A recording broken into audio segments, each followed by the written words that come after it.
19 June রোববার রাত 8টায় খালেদ মহিউদ্দিন আছে এডিসপিকে জানিয়ে দিচ্ছে শিরোনাম। গুপ্ত হত্যাকারী জঙ্গিদের বিরুদ্ধে গণপ্রতিরোধের আহ্বান, 14 দলের সন্ত্রাসের বিরুদ্ধে 1 লাখ আলেমের ফতোয়া।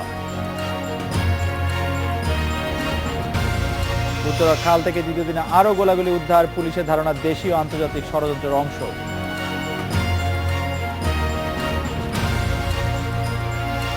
সারসী অভিযানকে সফলের দাবি স্বরাষ্ট্রমন্ত্রী, ঢালাও গ্রেপ্তারে জঙ্গি দমন সম্ভব নয় বলছেন নিরাপত্তা বিশ্লেষকেরা।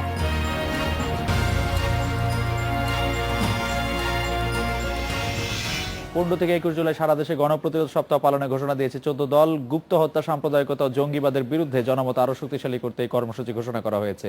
গুপ্ত হত্যার প্রতিবাদে বিকেল 3টা থেকে 4টা পর্যন্ত রাজধানী সহ সারা দেশে মানববন্ধন শেষে এই ঘোষণা দেওয়া হয়।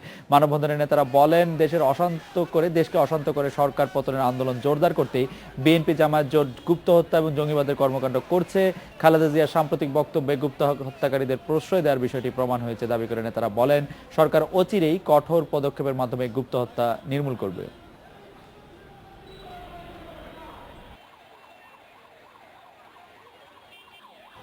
জুলাই থেকে 30 জুলাই পর্যন্ত সারা বাংলাদেশে গণপ্রতিরোধ সপ্তাহ পালন হবে 14 উদ্যোগে।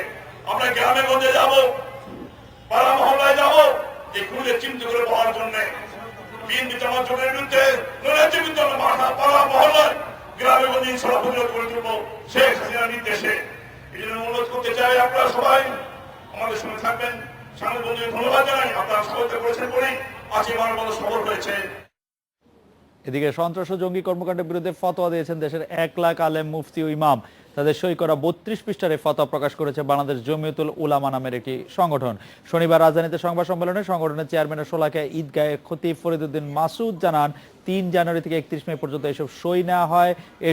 এই সময় আলেম ও মুফতিরা সন্ত্রাস ও জঙ্গিবাদের বিরুদ্ধে তাদের অবস্থানের কথা জানান বলে উল্লেখ করেন তিনি। জঙ্গিবাদের বিরুদ্ধে আলেম উলামাদের সই সহ এই বই জাতিসংঘ এবং ওআইসিতেও পাঠানো হবে বলেও সংবাদ সম্মেলনে জানানো হয়েছে। মৌলিকভাবে আমরা তাদের চৈতন্য বৈকল্যকেই অ্যাড্রেস করেছি।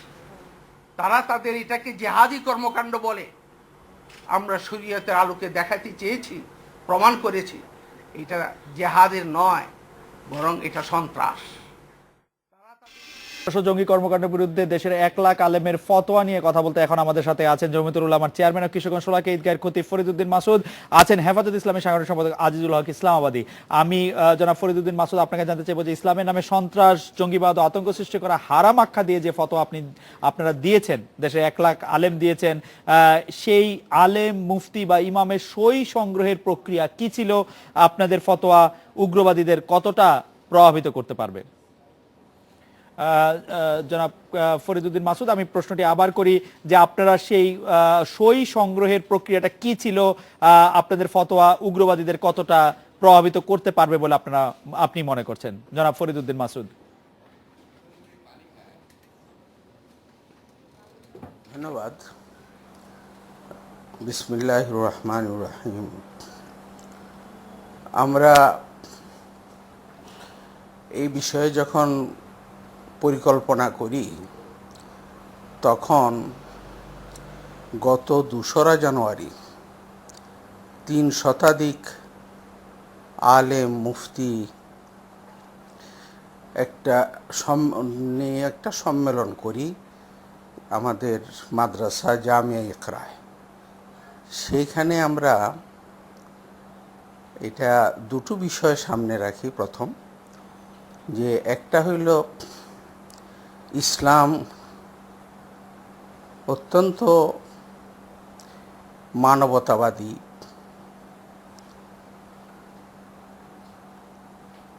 সহমর্মী, সহানুভূতি, প্রেম, ভালোবাসা এবং মানব সেবার ধর্ম। সেই ধর্মকে আজ কতিপয় সন্ত্রাসবাদীর কাণ্ডে মানুষের সামনে বর্বর, হিংস্র এবং নিন্দনীয় করে চিত্রিত করা হচ্ছে এবং পাশ্চাত্যে বিশেষ করে সাধারণ মানুষ অপপ্রচারের কারণে ইসলাম এবং মুসলমানদেরকে একটা আতঙ্কের বস্তু হিসাবে দেখছে। সেই ইসলাম তো এই রূপ নয়। তাই ইসলামের প্রকৃত রূপটা আমাদের নবীজি সাল্লাল্লাহু আলাইহি সাল্লাম এবং সাহাবায়ে কেরাম জি, মাওলানা ফরিদুদ্দীন মাসুদ, চর্চা মাওলানা ফরিদুদ্দীন মাসুদ, আপনাকে আমি অনেক ধন্যবাদ দিতে চাই যে আপনি ইসলামের প্রকৃত রূপ তুলে ধরার যে উদ্যোগ নিয়েছেন, এটি নিশ্চয়ই সারা পৃথিবীতেই অনেক বেশি আলোচিত হবে। আমি জানতে চাইছিলাম যে 1 লাখ আলেম, মুফতি এবং ইমাম এর মধ্যে সই করেছেন। বাংলাদেশে আসলে মোট কতজন আলেম, মুফতি বা ইমাম রয়েছেন? মানে সবাই কি সই করেছেন এরকম বলতে পারবো আমরা, বা অধিকাংশ সই করেছেন এরকম কি বলতে পারবো? এই বিষয়টা তো আমরা তখন ওই 300 জনকে বন্টন করে দিয়েছিলাম। যাই হোক, তো আপনার আমাদের দেশে কত সংখ্যক আলেম আছেন এর সঠিক কোনো পরিসংখ্যান কারো কাছে নাই। আমরা আন্দাজ করি 1,05,000 আলেম অবশ্যই হবেন। আচ্ছা, তো 1,05,000-এর মধ্যে বহু শীর্ষস্থানীয় আলেম সহ অনেকেই 1 লাখ তো এতে সমর্থন জানিয়েছেন। 1 লাখ আলেম এর মধ্যে সই করেছেন। মাওলানা ফরিদুদ্দীন মাসুদ, আপনি আমাদেরকে একটু সময় দিবেন। আমরা জনাব আজিজুল হক ইসলামাবাদীকে জানতে চাইবো। জনাব আজিজুল হক ইসলামাবাদী, মাওলানা ফরিদুদ্দীন মাসুদ বর্ণনা করেছিলেন যে ইসলাম যে শান্তির ধর্ম, ইসলাম যে প্রচার করার সময় শান্তিটাই প্রথম প্রাধান্য পেয়েছিল, সেই শান্তির ধর্ম মধ্যে যে জঙ্গিবাদ, সন্ত্রাস এগুলি আসলে কখনো কার্যকর হতে পারে না।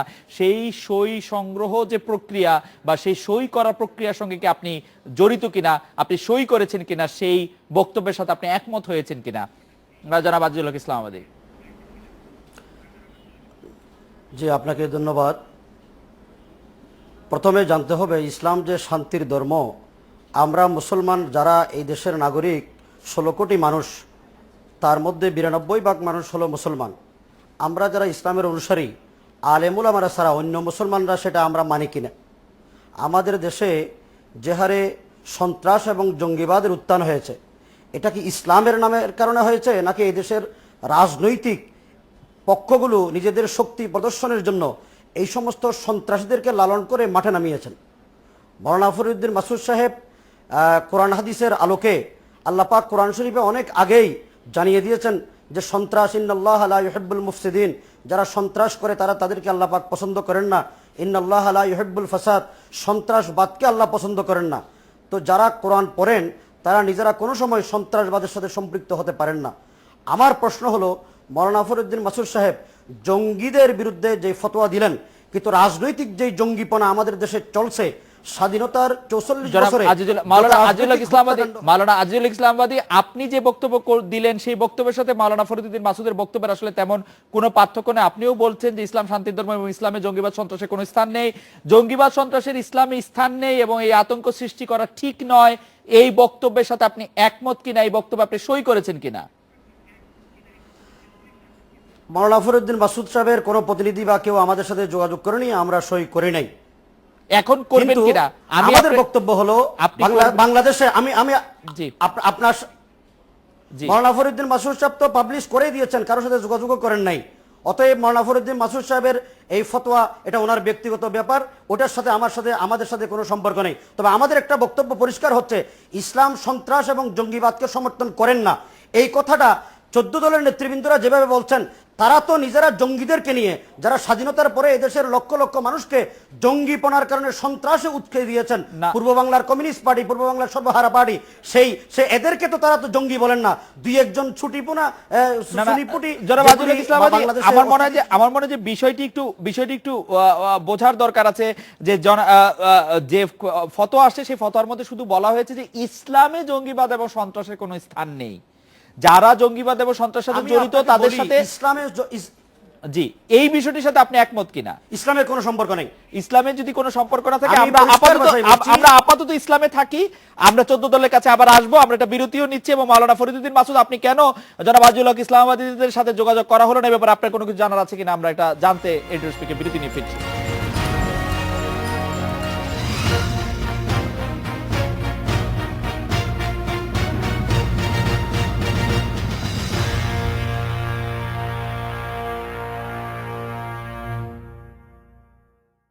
মাওলানা ফরিদউদ্দিন মাসুদ, জনাব আজিজুল হক ইসলামাবাদী মাওলানা বলছেন যে এই যোগাযোগই তাদের সাথে কেউ করে না, এই ব্যাপারে তারা সাক্ষ্য দিবেন কি দিবেন না, এবং তিনি একটি রাজনৈতিক সংশ্লিষ্টতার কথাও বলছেন। এই বিষয়ে আপনার বক্তব্য থাকলে আমরা একটু শুনবো। মাওলানা ফরিদউদ্দিন মাসুদ।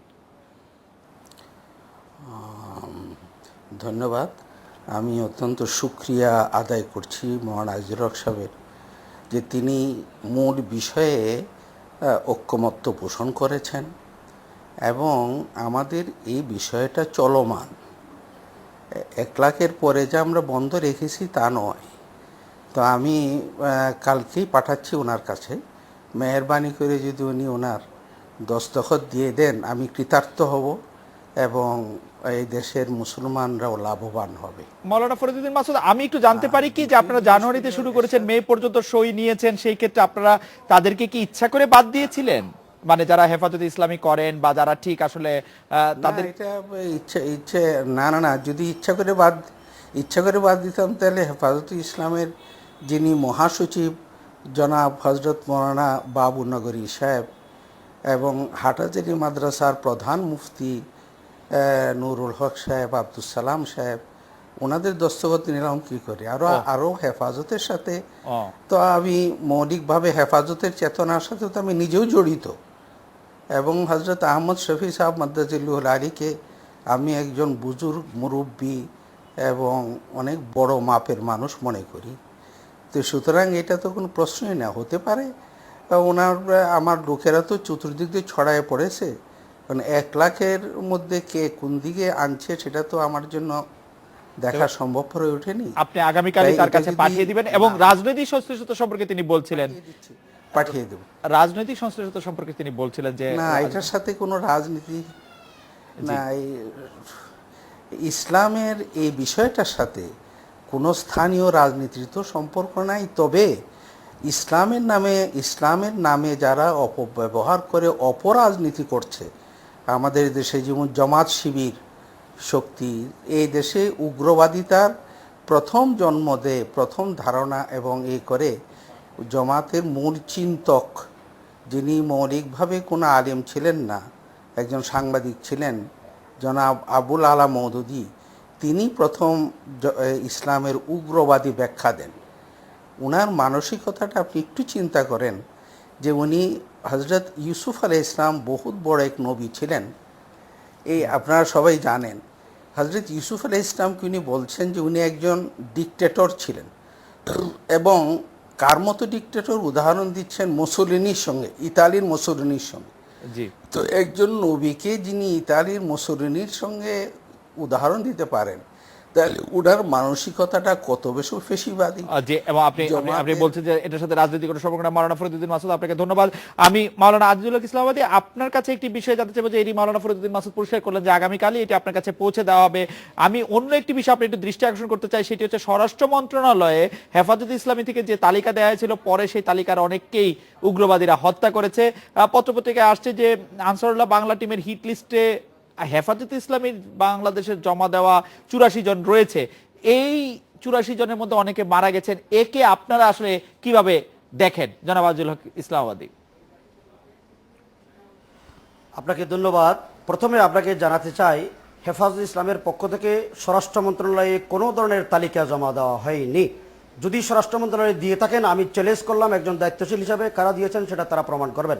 তবে আমরা জানি আল বাইয়িনাত নামে একটা গ্রুপ থেকে তাই 84 জনের তালিকা দেওয়া হয়েছে। আপনারা খুঁজে বের করলে আমার মনে হয় দেশবাসী উপকৃত হবে। হেফাজতে ইসলাম শুরু থেকেই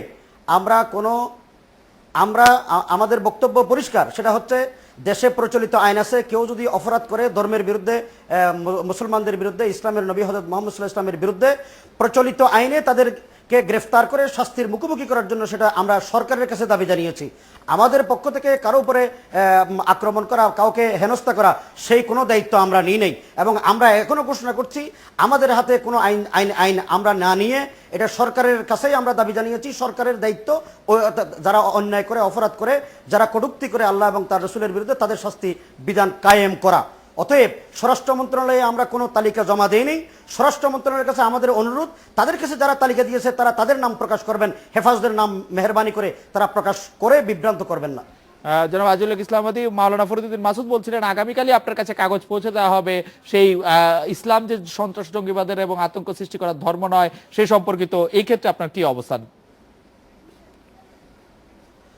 হেফাজতুল ইসলামের পক্ষ থেকে আমরা আমাদের বক্তব্য গতকাল সাংবাদিক সম্মেলন করে আমরা পরিষ্কার জানিয়ে দিয়েছি, বিভিন্ন পত্রিকা, ইলেকট্রনিক মিডিয়ায় এসেছে। অতএব মাওলানা ফরিদউদ্দিন মাসুদ সাহেবের প্রকল্প নিয়ে থাকুক, আমাদের বক্তব্য আমরা পরিষ্কারভাবে জানিয়ে দিয়েছি। ইসলামের সাথে সন্ত্রাসবাদ এবং জঙ্গিবাদের কোনো সম্পর্ক নেই। যারা মুসলমান, যারা ইসলাম মানেন, তারা যেন সন্ত্রাস এবং জঙ্গিবাদের বিরুদ্ধে ঐক্যবদ্ধভাবে প্রতিরোধ গড়ে তোলেন। সরকার এদেশের সর্বস্তরের ওলামা ইকরামদেরকে যেন এটার ব্যাপারে উদ্বুদ্ধ করেন। এবং সরকারের দায়িত্ব হলো অযথা অন্যায়ভাবে কোনো নিরপরাধ নিরীহ দাড়িওয়ালা টুপিওয়ালা মানুষকে হয়রানি করার উদ্দেশ্যে যেন জঙ্গিবাদের তকমা লাগিয়ে ষড়যন্ত্র করা না হয়, এটা সরকার দেখবেন। আর আমাদের পক্ষ থেকে বাংলাদেশের 4.5 লক্ষ মসজিদে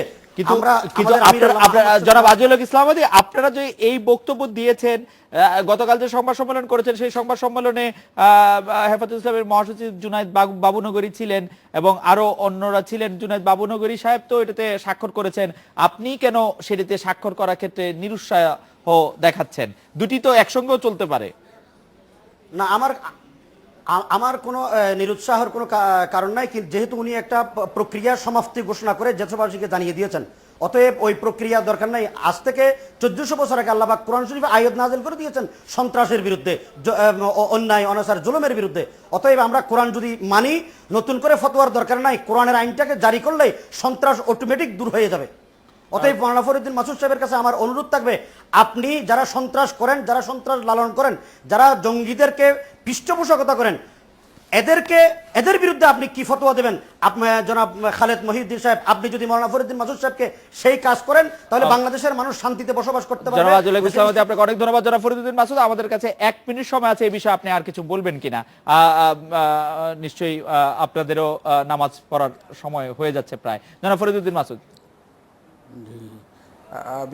আমি আপনার মাধ্যমে দেশবাসীর কাছে এই অনুরোধই জানাইতে চাচ্ছি যে তারা যেন উলামায়ে কেরাম যে বিষয়ের দিকে সচেতন করার জন্যে উদ্যোগ নিয়েছেন, আমরা যেন এই মেসেজটা একজন আরেকজনের কাছে পৌঁছে দিই এবং এই ব্যাপারে আমরা সচেতন হই, সতর্ক হই এবং যারা সন্ত্রাসী কর্মকাণ্ড করছেন যেন সবার কাছে পৌঁছে যায়। মাওলানা ফরিদউদ্দিন মাসুদ, মাওলানা আজিজুল হক ইসলামাবাদী, আপনাদের অনেক ধন্যবাদ। বিরতি নিচ্ছে, একটি ফিরছে তারপরে।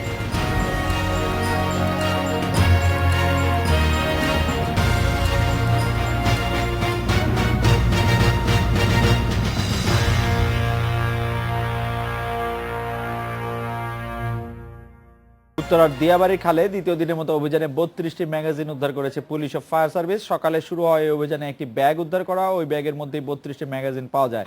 দুপুরে ঘটনাস্থল পরিদর্শন করেন পুলিশ মহাপরিদর্শক সহ ঊর্ধ্বতন কর্মকর্তারা। এর আগে গতকাল বেশ কয়েক ঘন্টার যৌথ অভিযানে উদ্ধার হয় 97টি পিস্তল ও 463টি ম্যাগাজিন সহ বিপুল পরিমাণ গুলি। এটি দেশীয় এবং আন্তর্জাতিক ষড়যন্ত্রের অংশ হতে পারে বলে ধারণা করছে পুলিশ।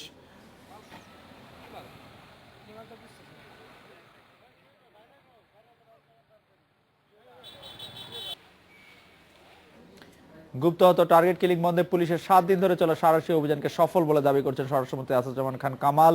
প্রয়োজনে আবারও অভিযান চালানোর কথাও জানিয়েছেন তিনি। তবে গবেষণাহীন ঢালাও ও গ্রেপ্তার অভিযান চালিয়ে জঙ্গি দমন সম্ভব নয় বলছেন নিরাপত্তা বিশ্লেষকেরা। পাশাপাশি পুলিশকে বিশেষ প্রশিক্ষণ দেওয়ার পরামর্শ দিচ্ছেন তারা।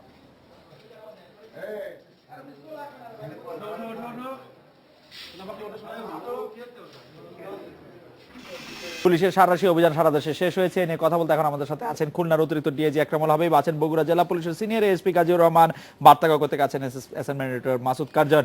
জনাব একরামুল হাবিব, বিশেষ অভিযানে খুলনায় কতজন গ্রেপ্তার হয়েছে, এর মধ্যে জঙ্গি কতজন, অন্যদের কি কারণে গ্রেপ্তার করা হয়েছে? জনাব একরামুল হাবিব। আপনাকে ডেফিনেটলি পরিসংখ্যানটা আমি বলতে পারছি না যে কতজন টোটাল গ্রেপ্তার হয়েছে, তবে আমাদের বিভিন্ন মামলার আসামি, আপনার বিভিন্ন ওয়ারেন্টভুক্ত মামলার আসামি, তাছাড়া পলাতক এবং সাজাপ্রাপ্ত মামলার আসামি, এদেরকে ধরা হয়েছে প্রতিটি জেলাতে, আমাদের খুলনা রেঞ্জের 10টা জেলায়। আর তাছাড়া আপনার 3000-এর বোতল শুধু ফেন্সিডিল উদ্ধার হয়েছে, এছাড়াও মাদকদ্রব্য উদ্ধার হয়েছে বিভিন্ন প্রকারের, আপনার অস্ত্র এবং গুলি উদ্ধার হয়েছে। এগুলো সহ আমাদের পারফরমেন্স প্রতি 10টা জেলাতে যথেষ্ট ভালো আমাদের গত সপ্তাহগুলোতে। জনাব একরামুল হাবিব, যাদেরকে গ্রেপ্তার করা হলো এই বিশেষ অভিযানে, তাদের বিরুদ্ধে মূল অভিযোগগুলি কি আনতে পেরেছেন আপনারা? তারা কি পুরনো মামলা, আপনি যেরকম বলছেন যে তারা অন্যান্য মামলায় গ্রেপ্তার হওয়া লোকই বেশি, নাকি নতুন করে তাদের বিরুদ্ধে অভিযোগ আনতে হচ্ছে? অনেকে আছে নিয়মিত মামলার আসামি, যারা বিভিন্ন, আপনারা জানেন যে পুলিশের প্রতিদিনই মামলা হচ্ছে। আর এছাড়া আপনার যে জিনিসটা হলো সেটা হলো যে অনেকে ওয়ারেন্টভুক্ত আসামি, অনেকে পলাতক আসামি ছিল, তাদেরকে ধরা হয়েছে। এছাড়া আপনার কগনিজেবল অফেন্সে যারাই আছে, আপনার যারা ইনভলভ, তাদেরকে আপনার গ্রেফতার করা হয়েছে। রাইট জনাব একরামুল হাবিব, আমি সর্বশেষ যে অভিযোগটি আপনাদের বিরুদ্ধে উঠছে সেটি জানতে চাইবো যে এইটি কি কোনো কারণে রাজনৈতিকভাবে ব্যবহার করা হচ্ছে? মানে বিএনপি, জামায়াত বা আওয়ামী লীগের বিপক্ষ অবস্থান নিচ্ছে এরকম রাজনৈতিক দলের কর্মীদের বেছে বেছে গ্রেপ্তার করা হচ্ছে কিনা সাঁড়াশি অভিযানের নাম দিয়ে? দেখুন, এটি মোটেই সঠিক নয়। তার কারণ হচ্ছে যে অপরাধীকে গ্রেফতার করা, পুলিশের কাজ হচ্ছে to bring the offender to his offence.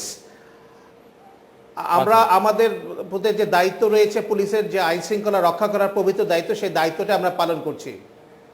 দায়িত্বই আপনারা পালন করছেন। আমি বগুড়া জেলা থেকে জনাব গাজীউর রহমান, আপনার কাছে যে বগুড়ায় বিশেষ অভিযানের ফল কি, এ থেকে জঙ্গিবাদ প্রতিরোধের অগ্রগতি আসলে কি, জনাব গাজীউর রহমান? ধন্যবাদ আপনাকে। আপনি জানেন যে বাংলাদেশ পুলিশ হেডকোয়ার্টার্স কর্তৃক 10 তারিখ থেকে 17 তারিখ পর্যন্ত যে জঙ্গি বিরোধী অভিযান ছিল, এই অভিযানে বগুড়া জেলা পুলিশের যথেষ্ট সফলতা রয়েছে।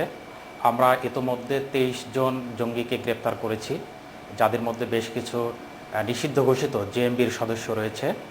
পাশাপাশি আমরা অনেক তথ্য সংগ্রহ করতে পেরেছি এবং নাশকতা করতে পারতো এরকম তথ্য আমাদের কাছে ছিল। আমাদের এই অভিযানের কারণে জঙ্গিরা বগুড়া জেলায় আর কোনো নাশকতামূলক কর্মকাণ্ড পরিচালিত করতে পারে নাই। এবারের এই 8 দিনের যে বিশেষ অভিযান ছিল, এই অভিযানের এটি সবচাইতে বড় সফলতা বলে আমি জনাব গাজীউর রহমান, আপনাকে ধন্যবাদ। আমাদের অ্যাসাইনমেন্ট এডিটর মাসুদ কার্জন রয়েছেন আমাদের সঙ্গে। মাসুদ, আমি আপনার কাছ থেকে জানতে চাইবো যে উত্তরার খালের আগ্নেয়াস্ত্র বা গুলির খবর পুলিশ কিভাবে পেল? তবে উত্তরটি নিচ্ছে আমি বিরতির পরে ফিরে এসে ডিআইজি একরামুল হাবিব আছেন আমাদের সঙ্গে। জনাব একরামুল হাবিব, আপনার কাছ থেকে জানতে চাইবো যে খুলনা অঞ্চলে যে পরিমাণ অস্ত্র রয়ে গেছে, বৈধ বা অবৈধ, তার কতটা আপনারা উদ্ধার করতে পেরেছেন, কতটা আপনারা খাতা বা নথিভুক্ত করতে পেরেছেন, এবং সেগুলি উদ্ধারে আর কোনো প্রক্রিয়া রয়েছে কিনা? একই প্রশ্ন আমি জনাব গাজীউর রহমান আপনার কাছে জানতে চাইবো। আমি একটি বিরতি নিয়ে ফিরছি আপনাদের কাছে।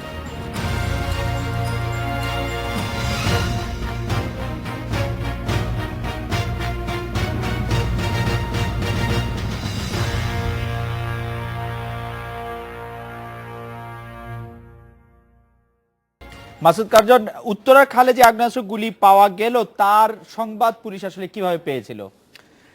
এই প্রশ্নটি কালকে আমাদের যারা সংবাদকর্মী সেখানে ছিলেন এবং আমিও পুলিশের কমিশনার সহ সেই এলাকার যে ডিসি আছেন তার সঙ্গে কথা বলছেন, তিনি বলছেন যে আসলে তারা সোর্স মারফত সেই খবরটি পেয়েছেন। তবে আমরা স্থানীয়ভাবে যেটি জানতে পেরেছি যে একজন লোক তা পুলিশকে একটু ওরও ফোন দিয়েছিল যে এই এলাকায় এই খালে একটা তল্লাশি চালানো প্রয়োজন, এরকম একটা সন্দেহজনক কিছু পাওয়া যেতে পারে। সেই তথ্যের ভিত্তিতে আসলে ফায়ার সার্ভিসকে নিয়ে উত্তরা পুলিশ কিন্তু প্রথমেই সেই তুরাগ থানা সহ উত্তরা জোনের পুলিশ কর্মকর্তারা সেখানে অভিযান চালায় এবং অভিযান চালানো আসলে পুলিশেরও ধারণা ছিল না। আমরা যেটুকু বুঝতে পারলাম বা তাদের কথার মাধ্যমে জানতে পারলাম যে এত বড় ধরনের একটা মানে বিপুল পরিমাণ অস্ত্র পেয়ে যাবে এরকম একটি ধারণা হয়তো তাদের ছিল না। তারা যখন অভিযানটি চালায় তখন তারা নিজেরাও আশ্চর্য হয়েছেন যে এই খালে আসলে আশপাশে কোনো জনবসতি নাই, কোনো জনমানব নাই, এখানে একটি খাল এবং জনবসতি গড়ে উঠছে এই পর্যায়ে আছে, সেখানে এই খালটির মধ্যে এরকম আকস্মাৎ একটা অভিযান এবং সে একটা উড়ো ফোন, সেই তথ্যের মাধ্যমে পাওয়া, তারপরে সেখানে অভিযান এবং বিপুল পরিমাণ অস্ত্রের উদ্ধার। তার জন্য আপনি আমাদের সঙ্গে থাকেন। জনাব একরামুল হাবিব আছেন আমাদের সঙ্গে। জনাব একরামুল হাবিব, এর আগেও সিলেট অঞ্চল থেকে প্রচুর পরিমাণে গোলাবারুদ সহ অস্ত্র উদ্ধার করা হয়েছে। আমরা দেখলাম উত্তরার খাল থেকে 2 দফা অস্ত্র উদ্ধার করা হলো। খুলনা অঞ্চলে যেসব বৈধ অবৈধ অস্ত্র রয়েছে তার একটি সংখ্যা তালিকা ছক আপনাদের কাছে রয়েছে কিনা, সেগুলি উদ্ধারের পরিকল্পনা আপনাদের রয়েছে কিনা, যারা বৈধ অস্ত্র নিচ্ছেন তারা কি কাজে সেগুলি ব্যবহার করছেন আপনাদের জানা আছে কিনা? জনাব একরামুল হাবিব। জি, আপনাকে ধন্যবাদ। এই গত এক সপ্তাহে অর্থাৎ 10ই জুন থেকে শুরু করে 17ই জুন পর্যন্ত আমাদের প্রায় আপনার 16টি আপনার অবৈধ অস্ত্র আমরা উদ্ধার করেছি। তাছাড়া 36 রাউন্ড অ্যামিনিশন অর্থাৎ গুলি, এছাড়া আপনার ককটেল এবং বোমা উদ্ধার করা হয়েছে। আর এছাড়া আপনাদের প্রতিটি থানা এলাকাতেই আমাদের লাইসেন্সের ভিত্তিতে অর্থাৎ গান লাইসেন্সের ভিত্তিতে যাদেরকে অস্ত্র প্রদান করা হয়েছে সেই অস্ত্রগুলো কী অবস্থায় আছে সেই অস্ত্রগুলো আমাদের থানা এলাকায় যে রেকর্ড ম্যানেজমেন্ট রয়েছে সেই রেকর্ডের সাথে আমরা টালি করে দেখছি। প্রত্যেক অফিসারকে দায়িত্ব দেওয়া হয়েছে যে সেই অস্ত্রগুলোর সঠিক মালিকের নিয়ন্ত্রণে বা মালিকের যারা এগুলোর লাইসেন্সের মালিক তাদের নিয়ন্ত্রণে সেই অস্ত্রগুলো আছে কিনা, এগুলো সঠিকভাবে আছে কিনা সেগুলো পরীক্ষা করে দেখা হচ্ছে। জনাব একরামুল হাবিব, আপনার কাছে প্রশ্নটি আমি জনাব মাসুদ কারজনের কাছ থেকে নিতে চাই। কারজন, আপনি নিশ্চয়ই খেয়াল করেছেন যে আমাদের দেশের অস্ত্র আসার একটি পন্থা বা একাধিক পন্থা সবসময় চালু আছে। আপনারাও ইচ্ছা করলে আপনি নিজেও অনেকবার রিপোর্ট করেছেন, আমাদের তালাশ টিম রিপোর্ট করেছে অনেকবার যে অস্ত্র কেনা সুবিধাজনকভাবে সুবিধা রয়েছে। খুলনার সাথে একটি বিরাট সীমান্তবর্তী এলাকা রয়েছে আমাদের, সেই জন্য আমরা অনেক সময় সেখানে দেখি যে অস্ত্র কিনতে গেলে সীমান্তবর্তী এলাকায় সহজেই কেনা সম্ভব। অস্ত্রের সরবরাহ নিয়ে পুলিশের কার্যক্রম সম্পর্কে আপনি কি বলবেন? এটি আসলে যখন আমরা যদি সাম্প্রতিক সময়ে বিভিন্ন রকম হত্যাকাণ্ড দেখি, যে হত্যাকাণ্ডগুলো হচ্ছে, এবং একটা ট্রেন্ড ছিল যে জঙ্গি যেসব গুপ্ত হত্যা হচ্ছে, যে চাপাতি দিয়ে কুবিয়ে হত্যা করা হতো, আমরা সর্বশেষ ট্রেন্ড দেখেছি তাদের কাছে অস্ত্রও পাওয়া যাচ্ছে। মানে অস্ত্র, বিশেষ করে ক্ষুদ্র অস্ত্র, যেটি আসলে পুলিশ অভিযান চালাচ্ছে, ধরছে। এবং আপনি যেটি জানতে চাইলেন যে বিক্রি করার ট্রেন্ড, তাহলে তো অনেকটাই এই ধরনের অস্ত্র উদ্ধার বা এই ধরনের যে ট্রেন্ড দেখা যাচ্ছে যে এক জায়গায় চাপাতি দিয়ে কুপাচ্ছে, পাশাপাশি এটি গুলি করে আসতেছে, বেশ কিছু ঘটনা আমরা পেয়েছি। তাহলে বোঝা যাচ্ছে যে অনেকটাই আসলে সহজলভ্য পুলিশের অভিযান, অনেকটাই আসলে যে অস্ত্র উদ্ধারের কথা বলছে। জনাব একরামুল হাবিব, আমি যে প্রশ্ন আপনার কাছে করতে চাই, আমি খুলনা গিয়ে নিজে জানতে চেয়ে দেখেছি, আমি ইচ্ছা করলে খুলনা থেকে অস্ত্র কিনতে পারতাম, বা আমাকে সেরকমই বলা হয়েছে। আমাদের যে তালাশ টিম আছে তারা দেখিয়েছে যে অস্ত্র আসলে কেনা সম্ভব বাংলাদেশ থেকে যে কোনো সময় যে কোনো অবস্থাতে। সেইটির ব্যাপারে আপনারা আসলে কি করছেন, সহজলভ্যতা বা কেনার সুযোগ থাকাটা? জনাব একরামুল হাবিব। দেখুন, পুলিশের কাজটা কিন্তু আপনার একটা কন্টিনিউয়াস, এই অস্ত্র উদ্ধার বলেন, মাদকদ্রব্য উদ্ধার বা অন্য যে কাজগুলো আমরা করে থাকি সেগুলো কিন্তু কন্টিনিউয়াস প্রসেস। কাজে কেউ যদি অবৈধ অস্ত্রের সাথে বা লেনদেনে যুক্ত হয় বা কোনো বেচা বিক্রি হয়, আমাদের ইনফরমেশনের মাধ্যমে কিন্তু সেগুলো আমরা ব্যবস্থা গ্রহণ করে থাকি। এখন আপনি যে বিষয়টা বলছেন যে আপনি অস্ত্র কিনতে চাইলে আপনি কিনতে পারতেন, এই ধরনের কোনো ইনফরমেশন আমাদের কাছে যখন আসে আমরা বিষয়গুলো কিন্তু খুব সিরিয়াসলি গ্রহণ করে থাকি। এবং এই কারণে কিন্তু আমাদের অবৈধ অস্ত্র কিন্তু প্রতিনিয়ত উদ্ধার হচ্ছে এবং আগামীতেও হবে। জনাব গাজীউর রহমানের কাছে জানতে চাইব যে বগুড়ার কি অবস্থা, অস্ত্র উদ্ধারের ক্ষেত্রে আপনারা কোনো উল্লেখযোগ্য অগ্রগতি অর্জন করেছেন কিনা, এবং বৈধ অস্ত্র যেগুলি রয়েছে সেগুলি কি কাজে ব্যবহৃত হচ্ছে, কার কার কাছে রয়েছে, সে সম্পর্কে আপনাদের কাছে কোনো সুনির্দিষ্ট তালিকা রয়েছে কিনা? জনাব গাজীউর রহমান। হ্যাঁ, আপনাকে ধন্যবাদ। আপনারা ইতোমধ্যেই দেখেছেন যে বগুড়ার শেরপুর থেকে আমরা বেশ কিছু গ্রেনেড উদ্ধার করেছি। এখান থেকে আমরা 4টি পিস্তল এবং বেশ কিছু পিস্তলের গুলি, ম্যাগজিন এগুলো উদ্ধার করেছি। এছাড়াও আমরা কিন্তু এখানে 22 বোরের রাইফেল আমরা উদ্ধার করেছি। যেরকম রাইফেল আমরা ধারণা করছি যে এখানকার শিবগঞ্জের যে শিয়া মসজিদে হামলা হয়েছিল এখানে ব্যবহৃত হয়েছে। সুতরাং এর পাশাপাশি আমরা কিন্তু বিশেষ অভিযানের সময় বেশ কিছু চাপাতি উদ্ধার করেছি, যেটি বিভিন্ন ডিস্ট্রিক্টে বা বিভিন্ন ইভেন্টে এই জঙ্গিরা ব্যবহার করেছে বলে আমরা মনে করছি। সুতরাং অস্ত্র উদ্ধারের ক্ষেত্রে বগুড়া জেলা পুলিশের কিন্তু সাফল্য আমি মনে করি অনেক। আর বৈধ অস্ত্রের ক্ষেত্রে আপনারা জানেন আমাদের থানা পর্যায়ে কিন্তু কাকে কাকে বৈধ অস্ত্র দেওয়া আছে, লাইসেন্স দেওয়া আছে, এগুলো তালিকা আছে, রেজিস্টার আছে। আমাদের যে অফিসাররা আছে থানা পর্যায়ে এবং সিনিয়র লেভেলের, তাদের সমন্বয়ে আমরা কিন্তু মাঝে মাঝেই এই অস্ত্রগুলো চেক করে দেখি যে এই অস্ত্রগুলো যেই উদ্দেশ্যে তারা নিয়েছে এর বাইরে অন্য কোনো উদ্দেশ্যে ব্যবহার করছে কিনা। এটি কিন্তু আমরা স্ট্রিক্টলি মনিটরিং করি। জনাব আজিজুর রহমান, আপনাকে ধন্যবাদ। জনাব মাসুদ কার্জন, আমি আপনাকে স্বরাষ্ট্রমন্ত্রীর দাবির দিকে দৃষ্টি আকর্ষণ করতে চাই। তিনি বলেছেন যে এই সাঁড়াশি অভিযান সফল, কিন্তু আমরা দেখতে পাচ্ছি গ্রেপ্তার হয়েছে অনেক, কিন্তু জঙ্গি গ্রেপ্তারের সংখ্যা সেই তুলনায় কম, রাজনৈতিকভাবে সেটি ব্যবহারের অভিযোগ রয়েছে। আপনি কি মনে করছেন সাঁড়াশি অভিযান সফল হয়েছে? যে অভিযানের শুরুর পর থেকে যে তালিকা আমাদেরকে দেওয়া হয়েছে যে সংবাদ বিজ্ঞপ্তির মাধ্যমে, প্রেস রিলিজের মাধ্যমে, আমরা দেখেছি যে 194 জন জঙ্গি গ্রেপ্তার করা হয়েছে। তো এই যে বগুড়ার সহকারী পুলিশ সুপার এখানে আছেন, এই প্রথম দিনের অভিযানে কিন্তু 11 জন জঙ্গি অভিযোগে 11 জনকে গ্রেপ্তার করা হয়েছিল। তো সেই ব্যাপারে আমরা গণমাধ্যমে দেখেছি যে একটি মানে এই 11 জনকে নিয়ে একটি রিপোর্টও এসেছিল যে তারা আসলে জঙ্গি তৎপরতায় জড়িত না, এরকমটি পরিবারের সদস্যরা দাবি করছিল এবং বলছিল যে তারা থানা থেকে খুব কাছে একটি জায়গায় বসে গল্প করছিল, সেই অবস্থায় জড়িত। ফলে আসলে 194 যে জঙ্গির তালিকা আসলে পুলিশ সদর দপ্তর দেওয়া হয়েছে, যদি তারা আসলেই 194 জন একেবারে সুনির্দিষ্টভাবে জঙ্গি বা বিভিন্ন রকম সন্ত্রাসী বা বিশেষ করে জঙ্গি গোষ্ঠীর সদস্য হয়ে থাকে, অভিযানকে আসলে এক ধরনের সফলতা বলা চলে, কারণ 194 জঙ্গির সংখ্যা বাংলাদেশে খুব বেশি নয়। তো হিসেবে বলা যাব। আর যদি প্রশ্নবিদ্ধ থাকে যাদেরকে গ্রেপ্তার করা হয়েছে, আমরা দেখতে চাই তাদেরকে বিরুদ্ধে কি ধরনের অভিযোগ আনা হয়েছে। যদি অভিযোগের ভিত্তি দুর্বল থাকে তাহলে আমরা দেখবো যে খুব অল্প সময়ের মধ্যে হয়তো মাসুদ কার্জন, জনাব গাজী রহমান, জনাব একরামুল হাবিব, আপনাদের অনেক ধন্যবাদ। এই ছিল আজকের রেডিও স্পিকে আমন্ত্রণ আমাদের পরের আয়োজনে।